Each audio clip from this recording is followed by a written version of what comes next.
sio kila korodani yako inapovimba ikamaanisha kwamba una ngiri. Kuna utofauti mkubwa sana kati ya ugonjwa wa ngiri pamoja na ugonjwa wa hydrocele. Nikisema hydrocele maana yake ni ile hali ya kujikusanya kwa maji katika korodani ama katika pumbu. Kuna tofauti kubwa sana kati ya uvimbe wa ngiri katika korodani pamoja na uvimbe wa hydrocele. Tofauti ya kwanza ni kwamba uvimbe wa hydrocele maana yake ukigusa pumbu yako unahisi kama kuna maji ndani. Hii ndio hydrocele. Lakini pia ikiwa ni issue ya ngiri maana yake ukigusa korodani yako unahisi kuna uvimbe ambao umekwenda kiusawa na sometimes inawezekana kama kuna msulu ukajitokeza. Hii inaashiria kwamba huyu mtu ana ngiri. Lakini tofauti ya pili ni kwamba uvimbe wa ngiri una uwezo wa kupotea wenyewe au sometimes una tabia ya kuongezeka na kupungua endapo utasimama au kusukuma choo au unapokohoa una tabia ya kuonyesha mabadiliko yote. Hii inaashiria na uvimbe wa ngiri. Lakini uvimbe wa hydrocele maana yake inakuwa ni maji tayari ameshajiweka katika mfumo wa sakula, yani mfumo wa duara, halafu unakuwa umetulia. Lakini tofauti nyingine ni kwamba uvimbe wa hydrocele unakuwa hauleti maumivu makali, na kama utaleta maumivu inakuwa tayari yale maji yashakuwa ni kwa wingi. Lakini uvimbe wa ngiri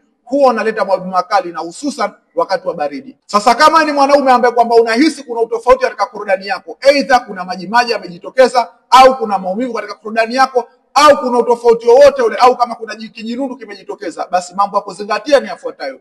Jambo la kwanza, hakikisha unapunguza ulaji wa vyakula vitamu sana, yani vyenye sukari kwa wingi. Kwa mfano matumizi ya ndizi, mafenesi, hivi ni vitu ambavyo kwamba unapaswa kuepuka, na ikiwezekana hata asali usitumie. Lakini jambo la pili, hakikisha unaepuka vyakula vyenye baridi kali. Kwa mfano unywaji wa vinywaji vyenye baridi au maji yenye baridi, basi hivi unatakiwa kuviepuka. Lakini pia epuka kukaa mazingira yenye baridi kali, nayo pia ni hatarishi kwa kweli. Lakini kwa jambo jingine, hakikisha unawasiliana nami niweze kukupa mwongozo wa lishe ambao inaweza kusaidia kuweza kuondokana na changamoto yako. Karibu sana.